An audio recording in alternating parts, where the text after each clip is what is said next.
இன்னைக்கு தினம் ஒரு விஐபி நிகழ்ச்சியில நம்ம கூட இணைந்திருக்கிற விஐபி யாருன்னு பார்த்தோம்னா, மருத்துவர் படிப்பை படிச்சு அரசியல்வாதியா தன்னுடைய வாழ்க்கையை தொடங்கி 2006ஆம் ஆண்டு நடந்த சட்டமன்ற தேர்தலில் செய்யாறு தொகுதியிலிருந்து இந்திய தேசிய காங்கிரஸ் கட்சி சார்பில் போட்டியிட்டு தமிழ்நாடு சட்டமன்றத்திற்கு தேர்ந்தெடுக்கப்பட்டு இப்போ கடலூர் மக்களவை தொகுதி எம்பியா இருக்கக்கூடிய டாக்டர் விஷ்ணு பிரசாத் அவர்கள். சார் வணக்கம். நியூஸ் தமிழுடைய தினம் ஒரு விஐபி நிகழ்ச்சியில எங்களுடைய அழைப்பை ஏற்று வந்தமைக்கு மிக்க நன்றி. எப்படி இருக்கீங்க சார்? நல்லா இருக்கேன். நீங்க எப்படி இருக்கீங்க? நல்லா இருக்கேன் சார். அடுத்தபடியா நம்ம கொஸ்டின்ஸ்குள்ள போயிடலாம். நீங்க மருத்துவ படிப்பு படிச்சிருக்கீங்க, நீங்க டாக்டரா வேலை பார்த்திருக்கீங்களா? உங்க அப்பா அரசியல்வாதி, அதாவது காங்கிரஸ்ல பெரிய பொறுப்புகள்ல இருந்தனால அரசியலுக்குள்ள வந்தீங்களா சார்? நான் சென்னை மருத்துவக் கல்லூரியில் படித்தேன். படித்த உடனே நம்ம அடையாறில் ஒரு தனியார் மருத்துவமனை, அப்போ அது பேர் மலர் ஹாஸ்பிட்டல் இருந்தது. அங்கே ஒரு 8 மாதம் வேலை செய்தேன், பணிபுரிந்தேன். அதற்கு பிறகு வியாபாரம் செய்தேன், தொழில் செய்தேன். அதற்கு பிறகு நம்ம காங்கிரஸ் கட்சியில் எங்களுடைய தாத்தாலேருந்து எங்கள் ஃபாதர்லேருந்து காங்கிரஸில் இருக்கிறதுனால நம்மளுடைய குடும்பமே பாரம்பரியமே காங்கிரஸ் ரத்தம் தான். அதனால் காங்கிரஸ் நம்ம அன்னை சோனியா காந்தி மேல் நம்ம ஒரு நம்பிக்கையும் ஈர்ப்பும் கொண்டு அவர்களிடம் சென்று பணியாற்றினோம். பிறகு நம்ம தமிழ்நாடு இளைஞர் காங்கிரஸ் தலைவர் பொறுப்புக்கு வந்தேன். அதற்கு முன்பு ஆர்கனைசிங் செக்ரட்டரி அதில் இருந்தேன். அதுக்கு பிறகு நம்ம president of Tamil Nadu youth Congress, that is தலைவர் தமிழ்நாடு இளைஞர் காங்கிரஸ் பொறுப்புக்கு வந்தேன். பிறகு நிறைய போராட்டங்களை சந்தித்தோம், நிறைய மீட்டிங்கு, நிறைய சுற்றுப்பயணம்லாம் மேற்கொண்டு 2006 எனக்கு மேடம் அன்னை சோனியா காந்தி அவர்கள் ஒரு வாய்ப்பு தந்தார்கள். எனவே அப்போ செய்யார் எம்எல்ஏவான பிறகு 2019 ஆரணி தொகுதி எம்பியாக இருந்தேன். இப்பொழுது கடலூர் தொகுதி எம்பியாக இருக்கேன். எனவே இது இப்போ செயல் தலைவராக இருக்கேன். நம்மளுடைய அரசியல் பயணம் என்பது வெறும் காங்கிரஸ், எங்களுடைய காங்கிரஸ் பாரம்பரியம். எங்களுடைய தந்தை ஒரு நாள் கூட, ஒரு செகண்ட் கூட கட்சியை விட்டு, காங்கிரஸ் கட்சியை விட்டு அகலாதவர். எனவே அந்த பொறுப்பும் அந்த கடமையும் அந்த உணர்வும் எங்களுடைய ரத்தத்தில் இருக்கிறது. எனவே அன்னை சோனியா காந்தி, பிறகு ராகுல் காந்தி, எனவே தான் அவருடைய பெயரை கூட என்னுடைய கையிலே, திரு ராகுல் காந்தி அவர்களுடைய பெயரை நான் கையிலே பச்சை குத்தியது 2005. எனவே எங்களுடைய காங்கிரஸ் பேரியக்கம் என்பது எங்களுடைய உணர்விலும் உயிரும் கலந்த ஒன்றானது.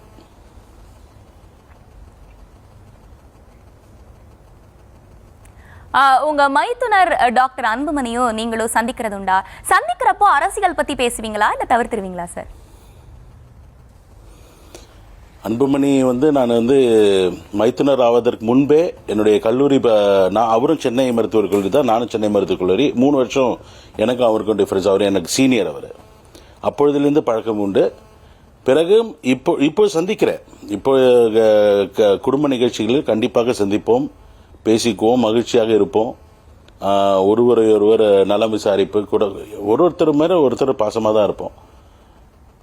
ஆனால் அரசியல் அதிகமாக பேசுறது, ஏன்னா கருத்து வேறுபாடுகள் நிறைய இருப்பதனால் நல்லா இருக்கும்போது பகிர்ந்துக்குவோம். இப்போ கருத்து வேறுபாடு எதிர் அணியில் இருக்கிறதுனால ஏதாவது பேசி நம்ம எதனா பிரச்சனை வந்துடுமோ, அதெல்லாம் அவாய்ட் பண்ணிட்டு தவிர்த்துட்டு போயிடுறது பெட்டர்னு 2 பேருமே பரஸ்பரமாக மியூச்சுவல் அண்டர்ஸ்டாண்டிங்கில் அதிகமாக அதை டச் பண்ணிக்க மாட்டோம். மற்ற எல்லாம் பேசுவோம், எல்லா ஃபேமிலி, எல்லா சொந்தக்காரங்களோட பற்றியும் நானும் விசாரிப்பேன், அவரும் விசாரிப்பார். ஆனால் இதில் மட்டும் கொஞ்சம் ரெஸ்ட்ரிக்ஷன் எங்களுக்குள்ள இருக்கு. இப்போ பாமகவில் அன்புமணிக்கும் டாக்டர் ராமதாஸுக்கும் இடையில் நடக்கிற அந்த கருத்து மோதலை நீங்க எப்படி பாக்குறீங்க? முடிவுக்கு வரும்னு நினைக்கிறீங்களா சார்? இது ஒரு ஹைப்போதெட்டிக்கல் கொஸ்டின் தான். பட் எப்படி பார்க்குறேன்னா, எல்லோருடைய பார்வையை விட எனக்கு இந்த பார்வை சற்று வித்தியாசமாக இருக்கும் என்று நான் நினைக்கிறேன். ஏன்னா அரசியலாக பார்க்காம குடும்பமாகவும் பார்க்கணும், குடும்பமாக பார்க்காம அரசியலாகவும் பார்க்குறோம். ஏன்னா 2 பேரும் ஒரே ஃபீல்டில் ட்ராவல் பண்ணுறோம்.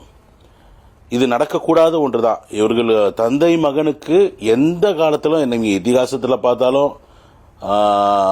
பிரதர் டு பிரதர் தான் இருக்கும், சிப்ளிங் ரைவல்ரி இருக்கும்.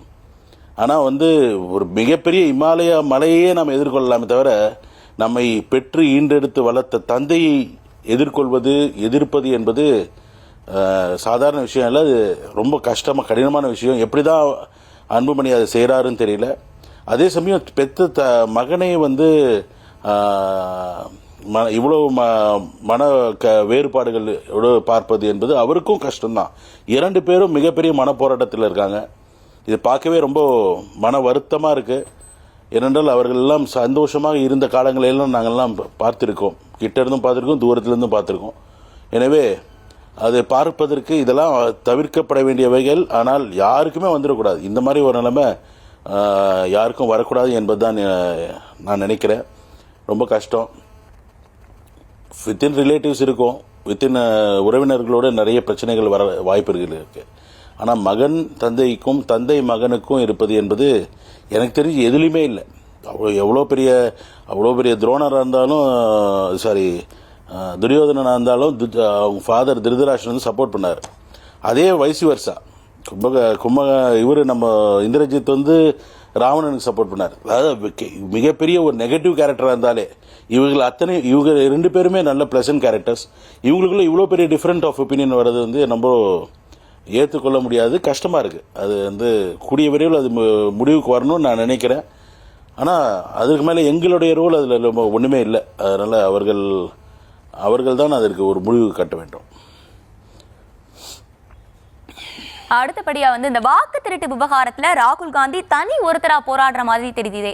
காங்கிரஸ் அவர் அளவுக்கு போராட்டங்களை முன்னெடுக்கிறது இல்ல அப்படிங்கிற விமர்சனத்தை நீங்க எப்படி பாக்குறீங்க?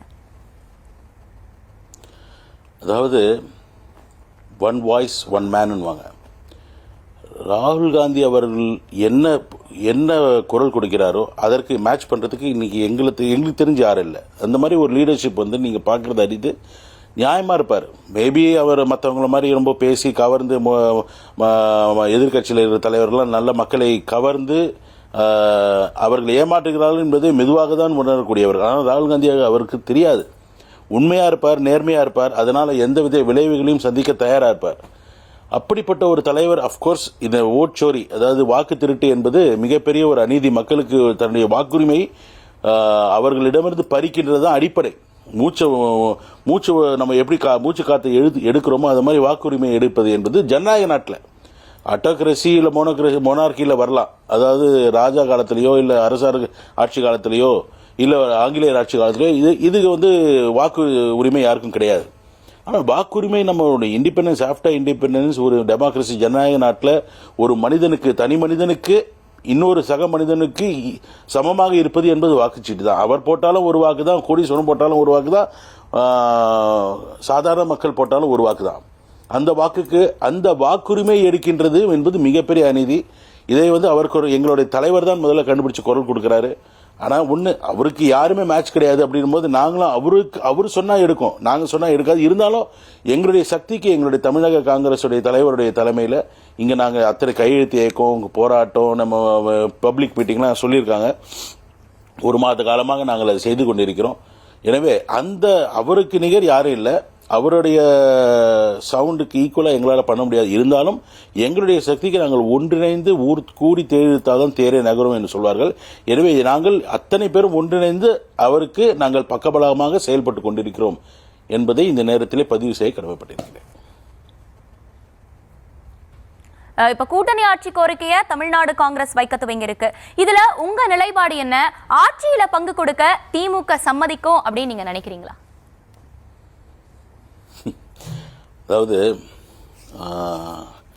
கூட்டணி ஆட்சி என்பதை பற்றியெல்லாம் நாங்கள் இங்கே தமிழ்நாடு யூனிட் பேச முடியாது. ஏனென்றால் நீங்கள் அகில இந்திய காங்கிரஸ் கட்சி, அகில இந்திய தலைமை இருக்கிறது.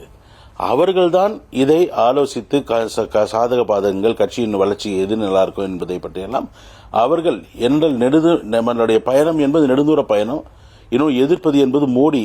அந்த மோடியுடைய அராஜக ஆட்சிக்கு முடிவு கட்ட வேண்டும் என்று சொன்னால் அனைவரும் ஒரு சில தியாகங்களை செய்து ஒரே நிலையிலே வர வேண்டும் என்று சொன்னால் அந்த முடிவை அவர்கள் தொலைநோக்கு பார்வையுடன் மேலிடம்தான் எடுப்பார்கள். எங்களுடைய கட்சியுடைய அமைப்பு இதை தெரிந்துதான் நாங்கள் வந்திருக்கிறோம்.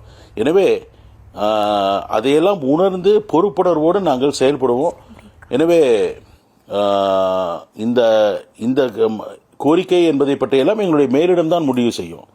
நியூஸ் தமிழுடைய தினமொரு விஐபி நிகழ்ச்சியில கலந்துக்கிட்டு பல்வேறு விஷயங்களை எங்ககிட்ட பகிர்ந்துக்கிட்டுங்க. மிக்க நன்றி சார்.